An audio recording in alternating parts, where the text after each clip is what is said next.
Arlica, ang tunay na nagpupulburon, mga hinayupak na ito. Punyeta. Diba? O, ayan, ganyan na lang. Simula ka pag nag-vlog ako, ganyan na lang, ha? Para hindi niyo makalimutan. Reset. O. Bangag! Pareho na tayong pulboronic ngayon. Paano ba yan? Oh my God! Magiging, ay, nako, sira tuloy yung concentration ko.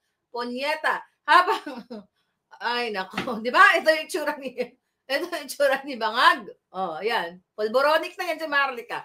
So, habang si Bangag Jr. sa Malacanang ay nagpupulboron, hayop talaga. Tapos kayo mga pulis, aabutan nyo lang ng, ikaw PSG, aabutan mo lang ng panyo.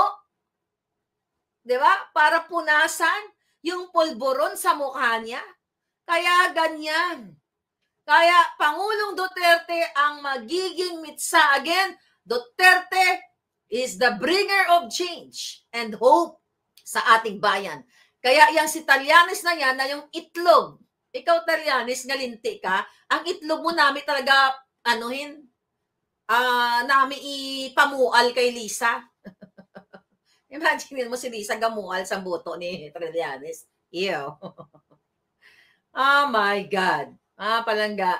Nakakarimarim. Kaya habang sila ngayon ay nagpa-party, namimigay ng pera, gamit ang pera ninyo, mga palangga. Kayo dyan, mga staff, kayong mga staff dyan sa Congress. Alam ko, syempre, nakita ko nag-party-party kayo. Pero, tama ba? Na tinanggap nyo yung pera. O sige, tanggapin nyo yung perang yan. Pwede ba itulong nyo sa inyong mga kapitbahay na wala? Ang daming mga nabaha eh. Ang daming mga kawawa. Kaletsya ni Trillanes.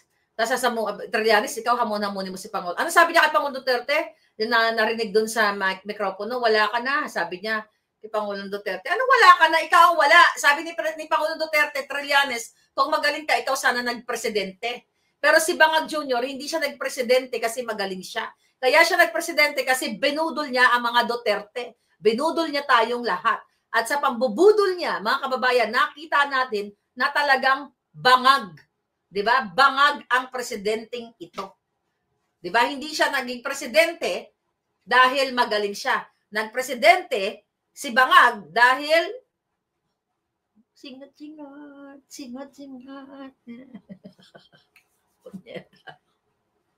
Ganyan si Bangag. Ayan, para hindi niyo makalimutan si Bangag. Pag nakita niyo yung mukha ko, yan si Bangag. Nagpresidente si Bangag dahil dito sa pulburon na ito. Kaya yaan ang dapat ninyong maintindihan, mga palangga. Baka ma-report tayo. Ito lang yan, ha? Baking soda lang yan. Baka ma-report tayo si Marlica, nagpupulburon. Ayan.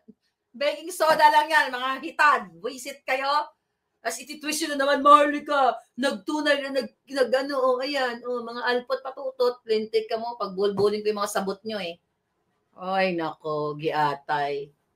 Mga palangga. Maalat-alat. Maalat-alat yung pulburon. Punyeta. Ano ba to?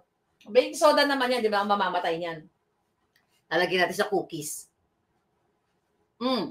Yung mga bahay, ang inyong mga mahal sa buhay, nagluluksa pa kayong lahat.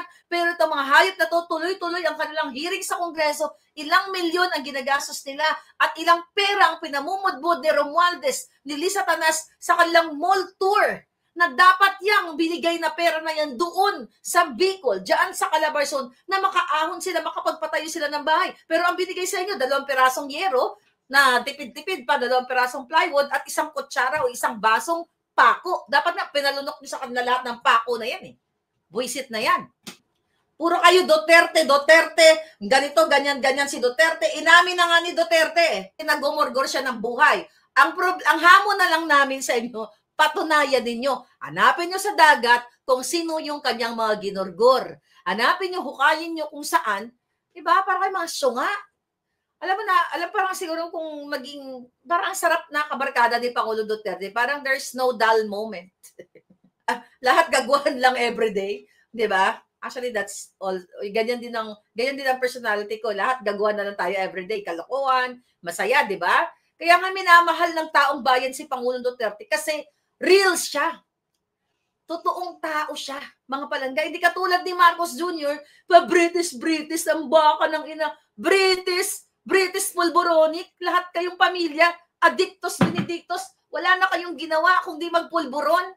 Imagine niyo, meron bang ganyan? Mga social daw, pero lahat gumaganon. Dagdagan pa natin. Mga putragis na ito, mga bangag lahat. Mag-drug test na kayo lahat, bangag. O nasaan na yung hamon ni Pulong Duterte sa inyo? Yung Simigao, nasaan na yung drug test niya? Nagpakita ba siya ng kanyang result? Nag-acting lang doon Walang result na ipinakita. Ayan, hamunin niya lahat ng HUAD committee, lahat ng Congress and Senate. Magpapulburon test kayo lahat. Dahil lahat kayo nagaganito. Ayawa mo. Buisit kayo. Real unfiltered man. Exactly, sabi ni Travzilla. Yeah. Nagpapulburon test kayo hanggat ang presidente niyo ay authenticated bangag. Bangag. Viral naman ang lolo natin. Viral talaga. Viral talaga ang ating Pangulong Duterte.